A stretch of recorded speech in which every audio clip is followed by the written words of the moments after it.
WNST, Towson, Baltimore, and WNST.net.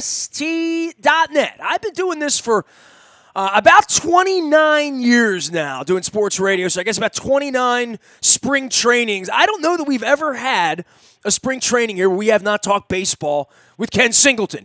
It feels like he was born here, but no, he was only dealt here. Was it? Let's see, how many years was it? 45 years ago, Ken Singleton, and have made your home here in Baltimore, despite being one of the announcers for the dreaded Yankees and the Yes Network.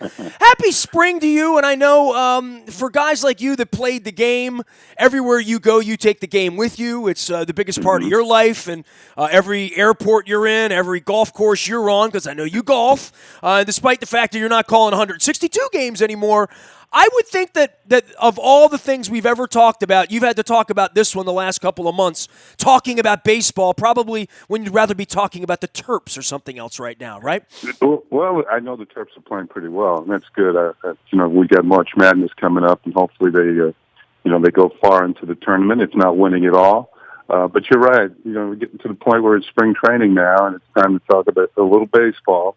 And there's been a lot to talk about. This has been a different off season. It's not completely focused on the teams themselves and what they might be doing. Now you're dealing with, it's a bit of a scandal. Well, I shouldn't say a bit of a scandal, a big scandal with the Houston Astros and what they've done in the past few years. So that's really taken the spotlight away from, the players and their preparation for the upcoming season. Well, Ken, you played the game. Should I ask you, did you ever steal a sign? Did you ever break a rule? Did you ever take a within the context of the game, you're not going to be. Nobody's going to argue with you if you get a sign from one of your teammates from second base. No, that's part of the game itself. Or if one of the coaches sees something and relay it to you on the field, that's okay. But when you start dealing in electronics and stealing signs electronically and passing them along in real time headsets, it's going a bit too far.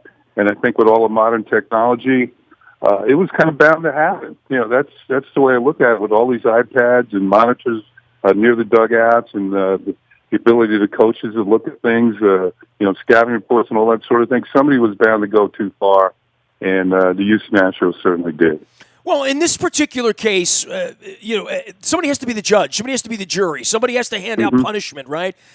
I went through this with Goodell a couple of years ago, and you and I may have even talked about this because, your world's bigger than baseball or even golf at this point, Singy. But, Goodell being that guy who was going to punish Bob Kraft and punish Bill Belichick and punish Tom Brady and still run the sport and still be on the, on terms with the Players Association, it's a tough job, and it's why they make the big bucks, right? But how do you mete out punishment in this, and how do you provide immunity for guys who now are going to get back in a batter's box and have to face guys throwing 98-mile-an-hour cheese? Yeah, this is a difficult situation that Commissioner Manfred is in because originally, just to get the information, he had to grant the players immunity, and that means that they wouldn't be able to be punished. Now, my thought is, okay, we've done that now. The Astros are going to take their punishment from the fans wherever they go, and maybe from some of the other players whenever they come up to hit. Although the commissioner said the other day he's not going to tolerate just pitchers indiscriminately hitting Astros players. But where do we go from here, Nestor? What do we do? What rules do we put out from this point forward so this doesn't happen again? I have my own thoughts on that. I think that in the future there should be suspensions, and I think the Players Association would go along with it because now you've got players sniping at each other, and that's certainly something that the Players Association doesn't want. They want the guys to be solidified and be a unified force. Well, anyway, now we get to the future. My point is baseball season is about 6 months long. So what I would do is I would take the 6 players on a team that is caught stealing signs illegally or electronically, and the 6 players have the most plate appearances, and during the course of the year, one of them has to be suspended during the course of the season for a month. So you're probably going to get some star players that are going to miss some time, and that's going to hurt teams. Also, what I would do is I would ensure that even if a player is not involved and falls within that realm of one of the 6 players, that he gets suspended as well. What that will do is it will ensure that players who aren't involved will speak up and tell the other guys to cut it out. So I think if you're going to miss a month worth of pay in this day and age, you're talking about millions of dollars. So I would think that that would inhibit players from doing this sort of thing in the past. In the future, I should say. Ken Singleton, our guest, you're singing for you to say, I'm not shocked that this happened, right? Like, no, go back to your era. You played with or against guys that used sandpaper, chipped on baseballs, did all sorts of things. I mean, I was at Greg Olson a couple weeks ago. He said there wasn't a visitor's bullpen in the league that wasn't crooked. Literally to screw you up before you came in, and that was all part of sort of the gamesmanship. But in the modern era of where this has gone, I don't know where the ledge is, right? Where we have all these unwritten rules, we have all of these cameras everywhere, and obviously a whole organization was in on this. This is a little different than I'm going to cork my bat and maybe you're in the locker next to me, maybe you know, maybe you don't know, or if you're a pitcher out on the mound and you're filing your nails a certain way, that maybe some guys know, but they don't know, and it's not like professional wrestling. You don't talk about it, right? Yeah. This is a whole different thing that went on in Houston that I'm sort of blown away by the institutional nature of it, and for that, there's a real integrity issue about their title and their championship. And quite frankly, Mike Elias and Sig Mejdal, who are running the Orioles, it brings me to question the validity of the pelt on their wall, Well, yeah, in a way, of course, they haven't been implicated, so you can't really say that they might have. No, I mean, the championship itself got them the gig, right? I mean, yes. It's tainted. I know they're not going to take it away.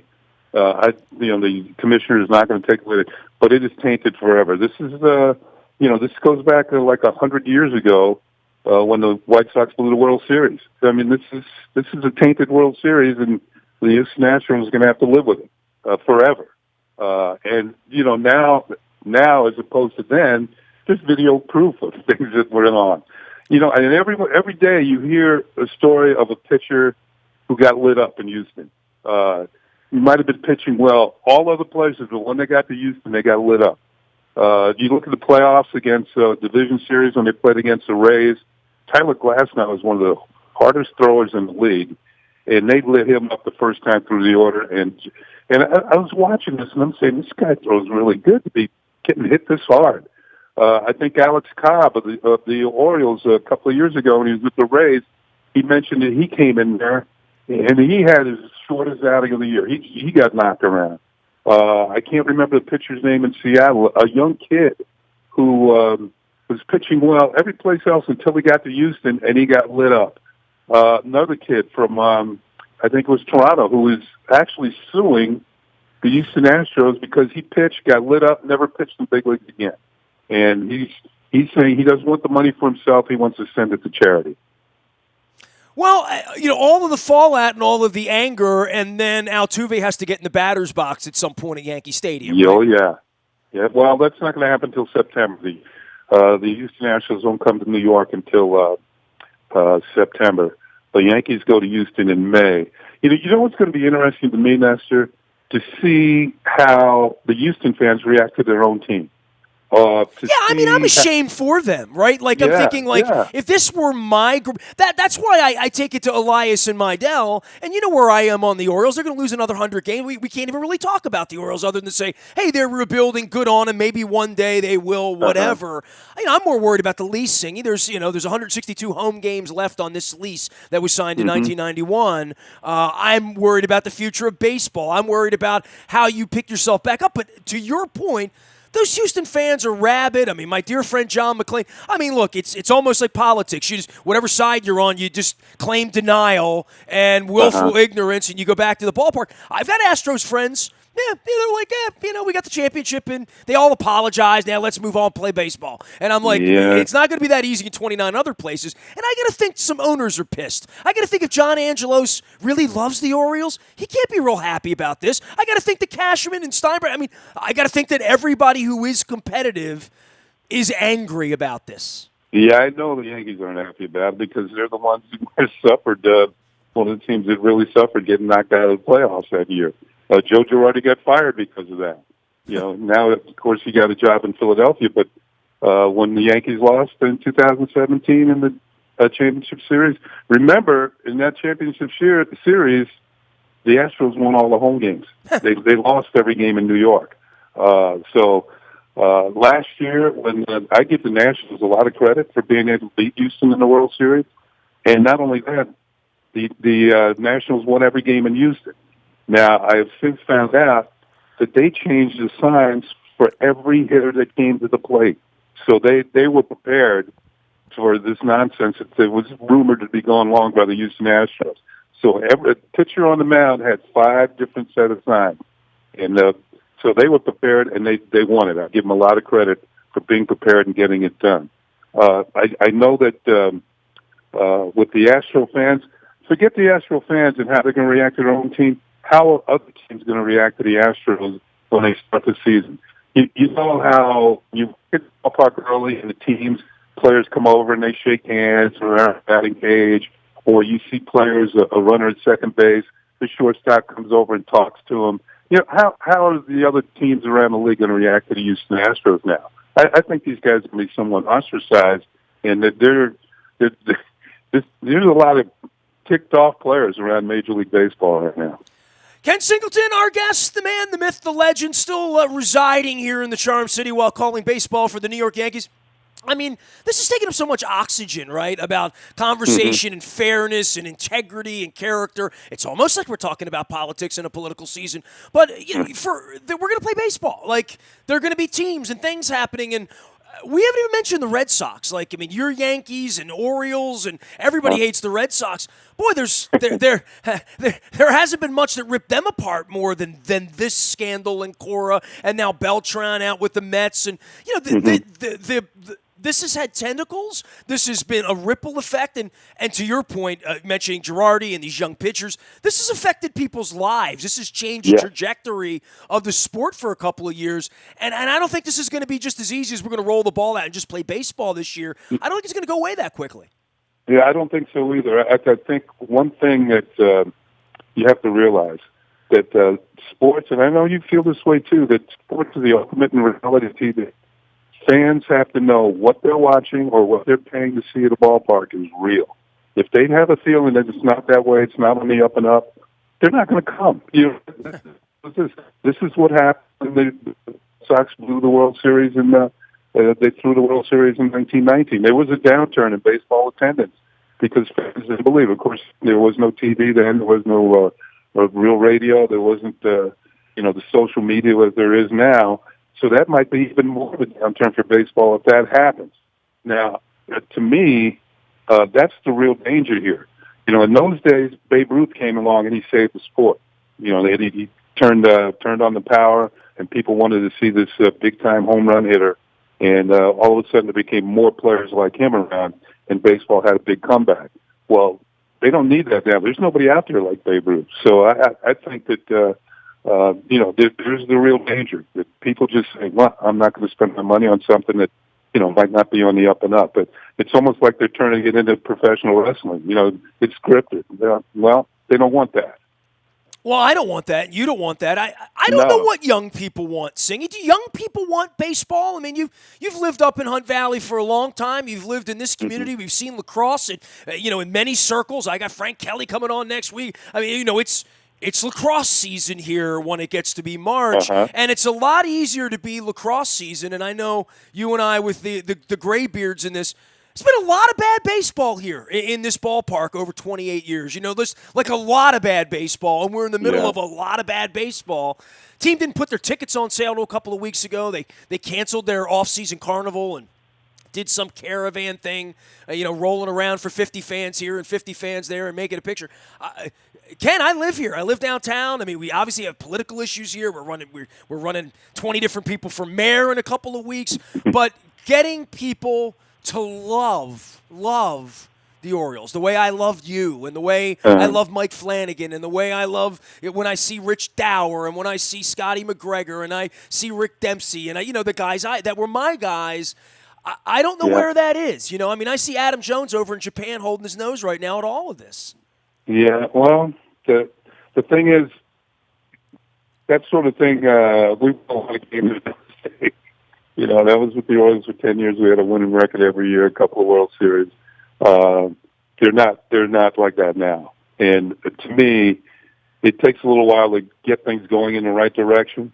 And supposedly Mike Elias is following the Houston plan, so to speak, without the all the cheating or whatever. Yeah, it really is amazing. It's the first time somebody has said that in like 5 months on my radio station. They're following the Houston plan. Man, that sounded great for a long time, right? I mean, it really did. And now all of a sudden it's like, oh, yeah, they're following the Houston plan. Like that is part of the city being empty, the stadium being empty, and this is part of the promise they're selling.